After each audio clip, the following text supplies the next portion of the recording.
The silent breakthrough deep under the mountains of northern Asia.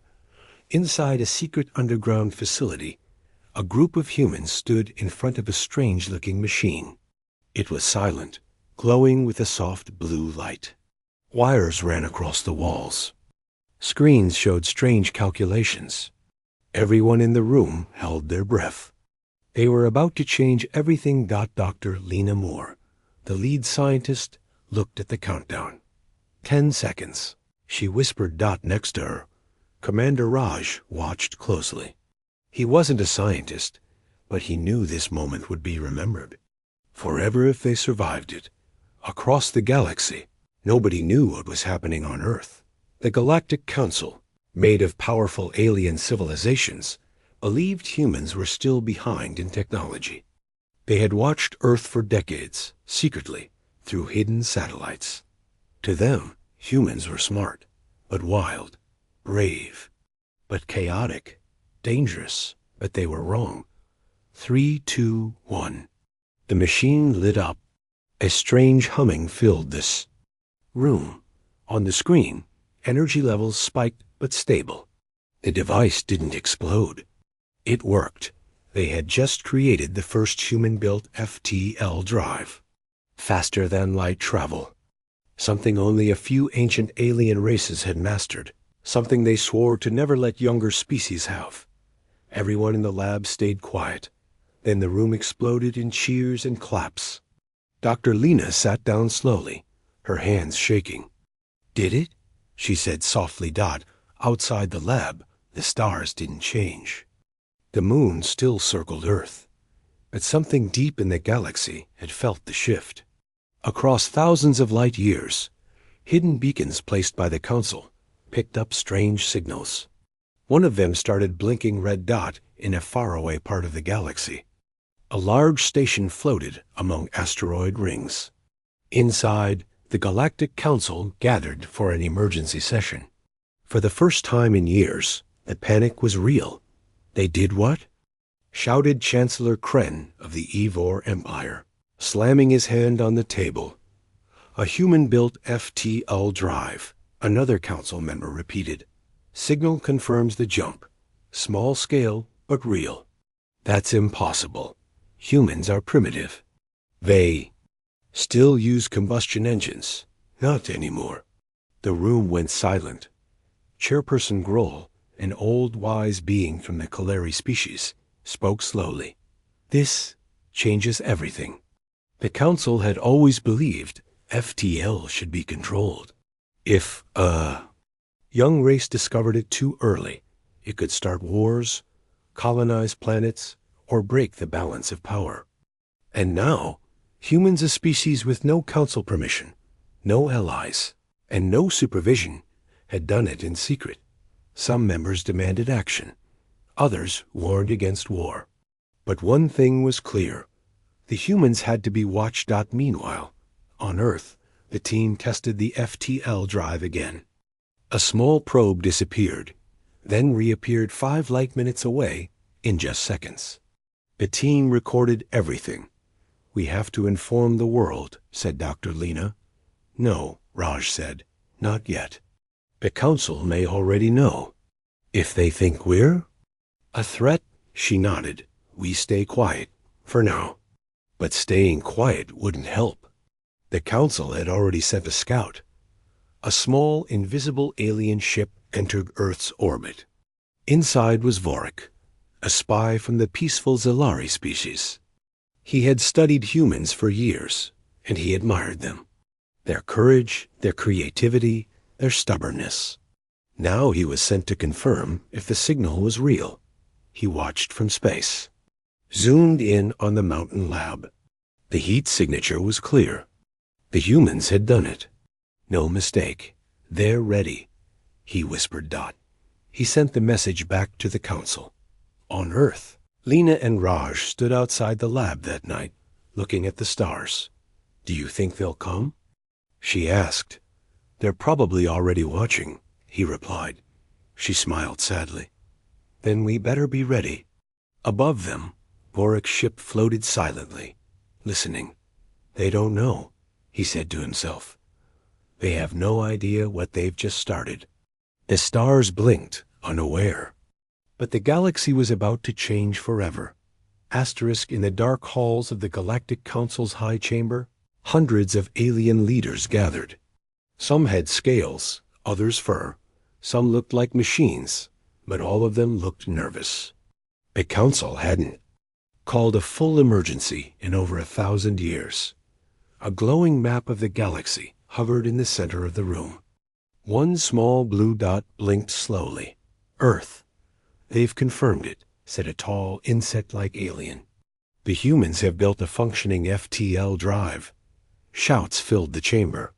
Alien voices overlapped in anger, fear, and confusion. How did they do it?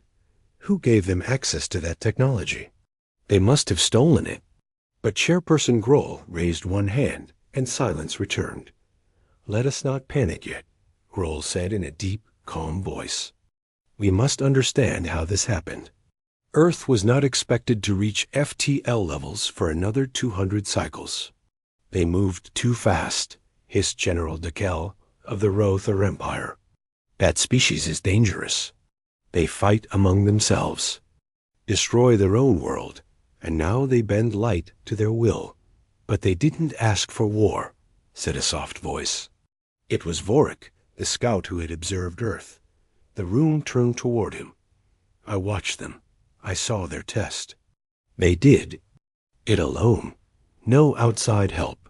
No stolen parts. Pure human science. The chamber fell silent again. No help? Grohl asked. None, Vorik replied. And there's more. They are not preparing for conquest. They are afraid of us. They are hiding it. That made the council even more uncomfortable.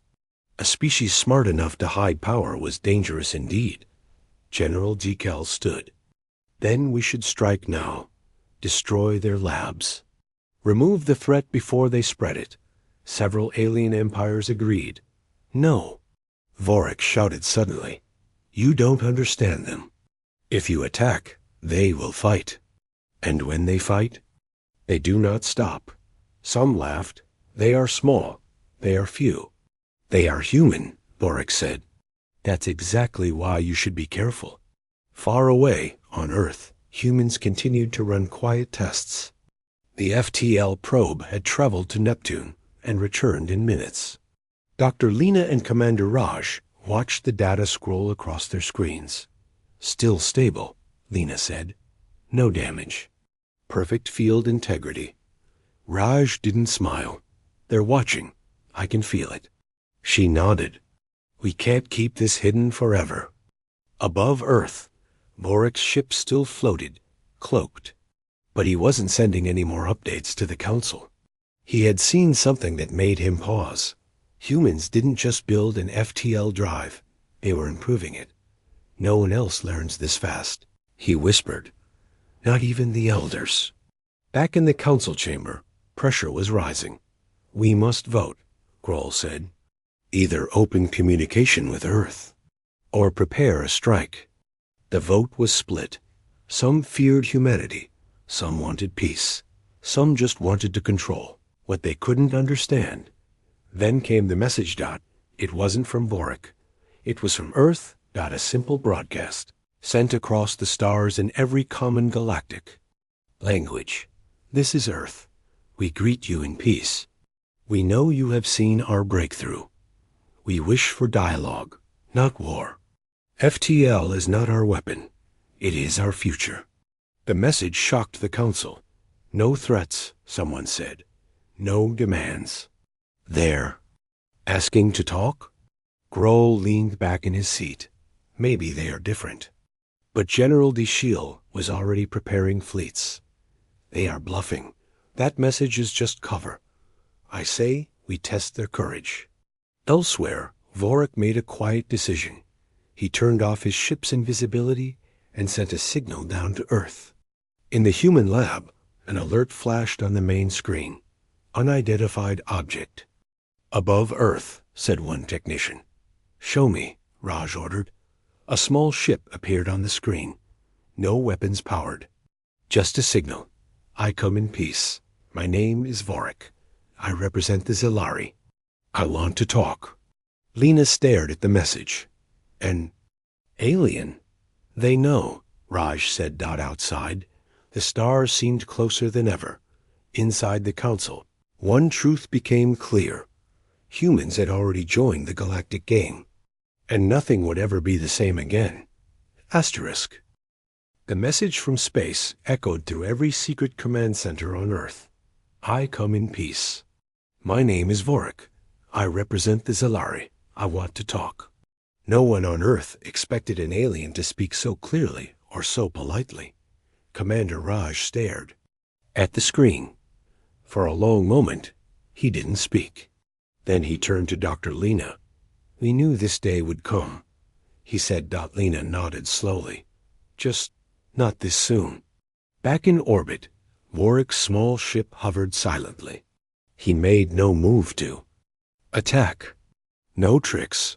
Just waited. In the underground base, Earth's Security Council gathered in a private room. World leaders joined through secure video links. What do we do? One asked. Could be a trap, said another. Raj stepped forward. He came alone. He's not hiding anymore. That takes courage. We should answer him. Some disagreed, but Lena leaned in. This is why we built FTL, not just to explore space, but to meet what's out there. And so, Earth responded. A small, unarmed shuttle rose into orbit. Inside it, Lena and Raj sat quietly. Two pilots flew the craft toward the alien visitor. Inside his ship, Vorik watched the human shuttle approach. His heart pounded if it could be called a heart. In all his years studying younger species, he had never expected humans to invite contact this early. When the shuttle docked, the doors opened slowly. Lena stepped out first, wearing a plain blue uniform. Raj followed, calm, but alert. Vorik bowed his head slightly. Thank you for accepting me. You sent a peaceful message, Lena replied. So we're meeting in peace. They shook hands, a gesture Vorik had read about in human culture. It felt strange, but respectful. You built an FTL drive, Vorik said. Do you understand what that means to the galaxy? Raj smiled slightly. We're starting to. Vorik walked them into his ship. Along the walls were star maps, council symbols, and old photos of alien races, some peaceful, some terrifying. Many species fear what they don't control, he said. And right now, you are the one thing the council doesn't control. We don't want power, Lena said. We want freedom, knowledge, progress. They won't believe that, Vorik warned. Some already plan to destroy your FTL systems. We expected that, Raj replied calmly. That made Vorik pause. You're not afraid? Lena looked out the window, at the blue curve of Earth below. Of course we're afraid, but we move forward anyway. That's who we are. Back on the council station, General received news of Vorik's contact with the humans. He made contact without permission, DL growled. He's siding with them. One of his advisors stepped closer. We should prepare the fleet. If Earth spreads FTL to other species, then we'll burn their planet before that happens. DK hissed. Plans for a silent, fast assault began. Meanwhile, on Earth, Lena and Raj returned safely with valuable information. Their meeting with Vorik was recorded and shared with Earth's top minds. Every word was analyzed. Every star map scanned. The world didn't panic. They prepared. New labs began building smaller FTL drives for testing. Engineers studied shield upgrades. Diplomats started writing messages in over 30 alien languages. But Earth didn't make threats. It didn't build war fleets. It built bridges across the planet. For the first time in human history, countries worked together, united by the truth. They were not alone, and they were being watched. In space, Vorik watched Earth from orbit. They are calm, he whispered in his report. They are not rushing to war. They are confident. The council received his message, but not. All members listened. General Dekel had already launched a shadow operation. A small strike force cloaked near Earth's moon. Their mission: destroy the human FTL facility, leave no trace, and blame it on a rogue pirate race. But humans had been watching the skies 2 deep in the mountains. Raj stood before a large screen, showing movement near the moon. Unmarked ships. Stealth profile. No ID signal, Council? Lena asked. He nodded. Most likely. What do we do? Raj didn't raise his voice. We show them that humans are not easy targets.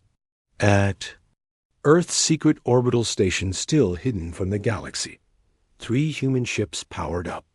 Small, fast, newly upgraded with FTL response tech. Quiet, deadly. Ready? No weapons, Raj said. Just shadow them. Let them know we see them. Within minutes, the alien strike force realized they were being tracked. Then came a human. Transmission. You are not welcome here. Leave or we will respond. No bluff. No fear. Just calm confidence. The Council's secret fleet retreated without a shot fired. Back on the Council station, the reports arrived. Humans saw through it. They warned us. They were ready. And so, fear turned into something new. Respect.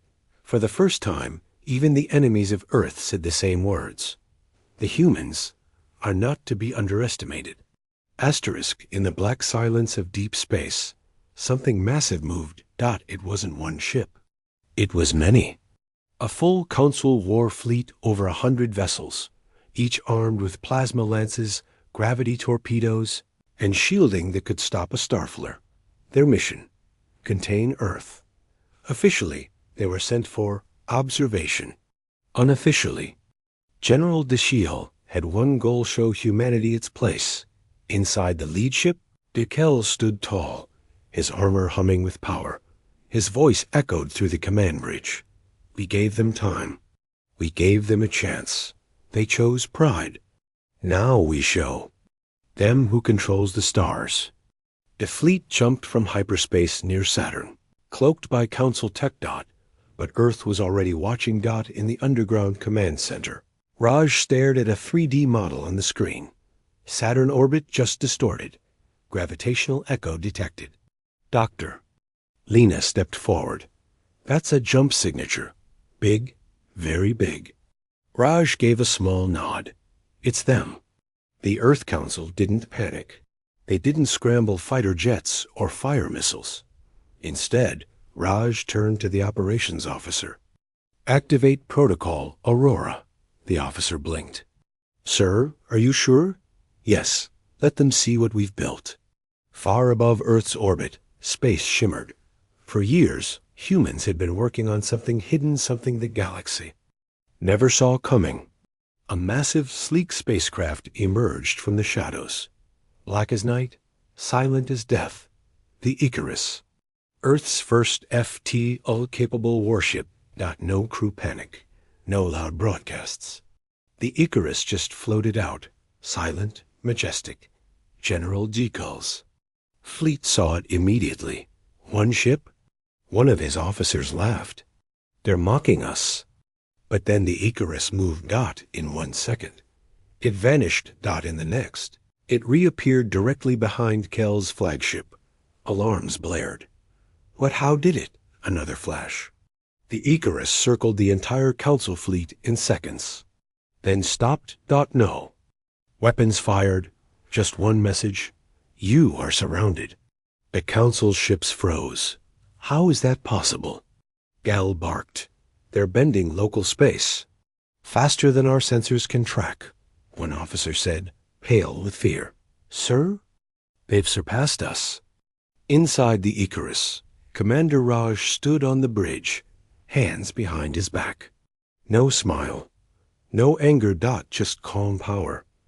Keep weapons offline, he said. Let them feel it. Back in Earth's skies, civilian networks went quiet. A full blackout. No signals left the planet. No messages. No fear.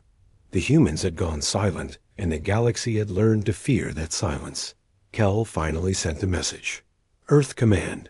This is Fleet Leader Jekyll of the Galactic Council.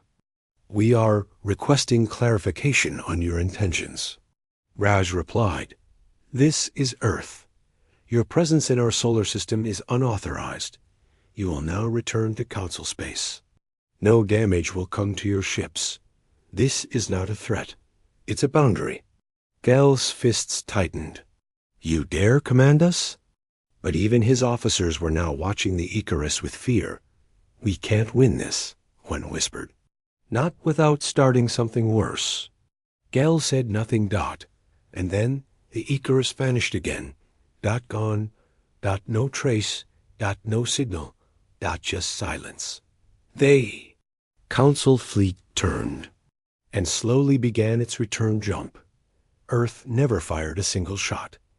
Back on the Icarus, Lena stepped beside Raj on the observation deck. Think they got the message? She asked. Raj nodded, loud and clear. A week later, in the Grand Chamber of the Galactic Council, the mood had shifted. The fleet's report had stunned the galaxy. Humanity had not only built FTL, they had mastered it in a way the Council hadn't seen in generations. More importantly, they had shown restraint, power without destruction, strength without arrogance. Some races began whispering, maybe humans should lead. Vorik stood before the Council, calm and certain. I warned you, he said.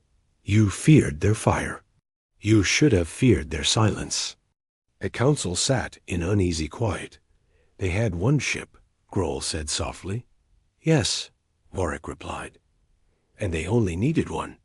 Back on Earth, the people didn't celebrate. There were no parades, no global speeches. Just quiet preparation. Because Earth knew the galaxy wasn't done watching. But the message had been sent. Humans were no longer behind. They were ahead. Asterisk. The Galactic Council had never been this quiet.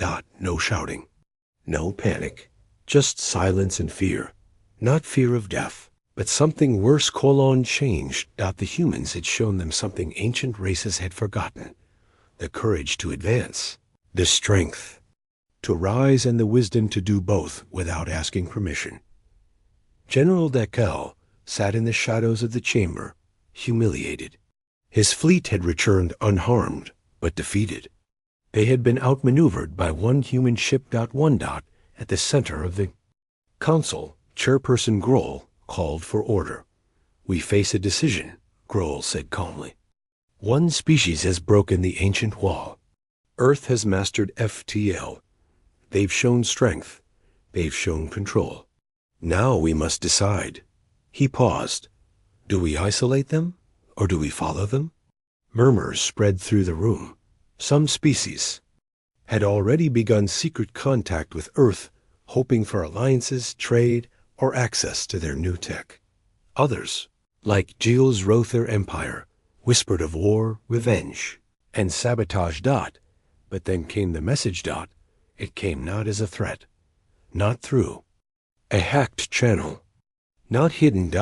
It was a public broadcast sent from Earth to every major world in the known galaxy. Dr. Lena Moore appeared on the screen, standing beside Commander Raj in Earth's newly built orbital station. Her words were simple. We are not your enemies. We are not your rulers. We are explorers, builders, survivors.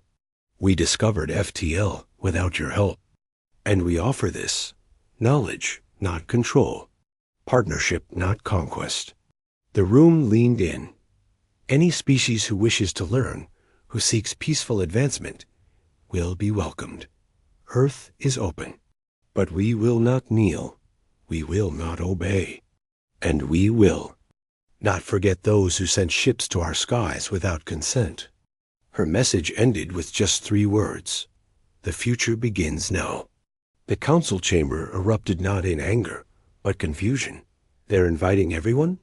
A reptilian ambassador asked. They're giving away FTL? Said another. They could rule. They could, yes, Grohl said.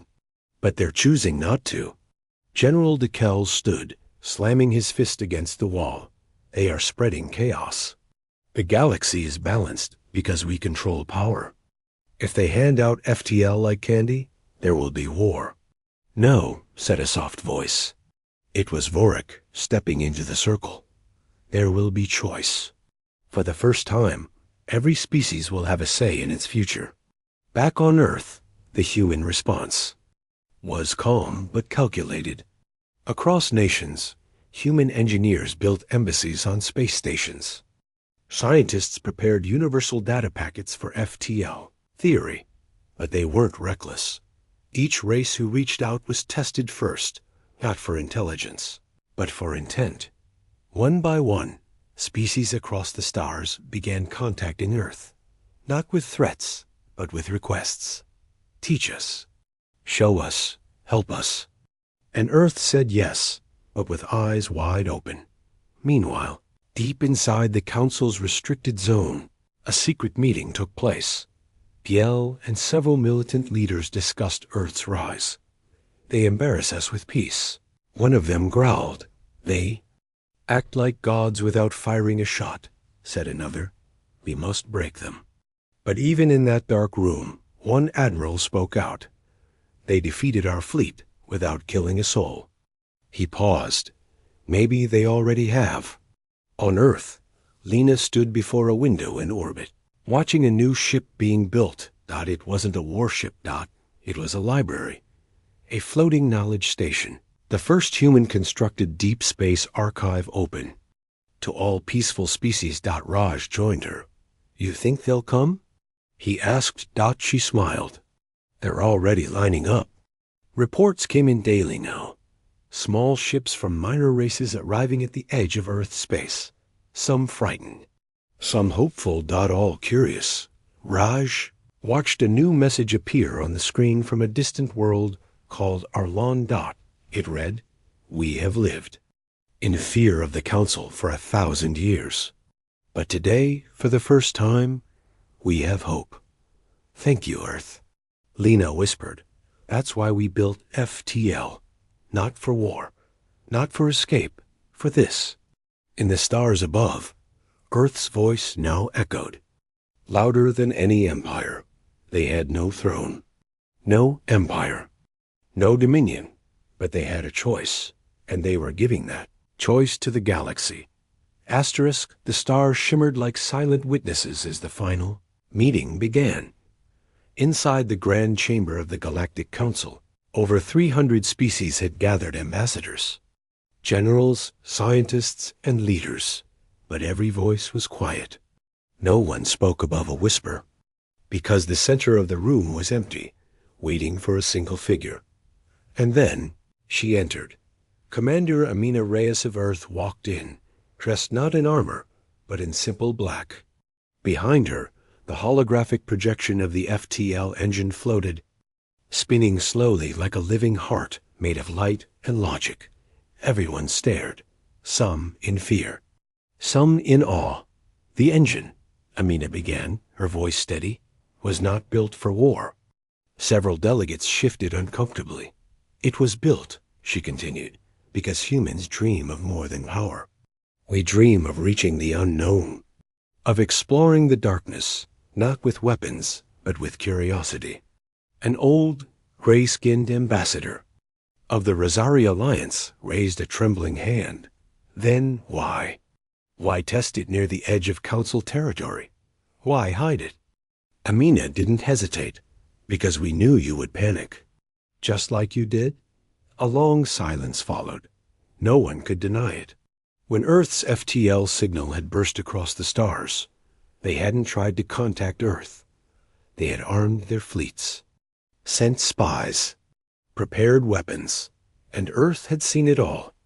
A hologram flickered again, this time showing Council ships amassing in hidden asteroid fields near the Sol system. It wasn't a rumor.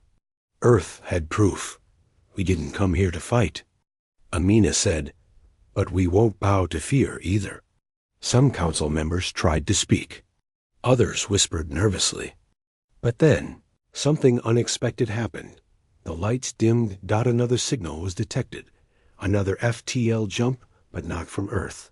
Not from any council planet. From deep space. Far beyond the known maps. The room froze.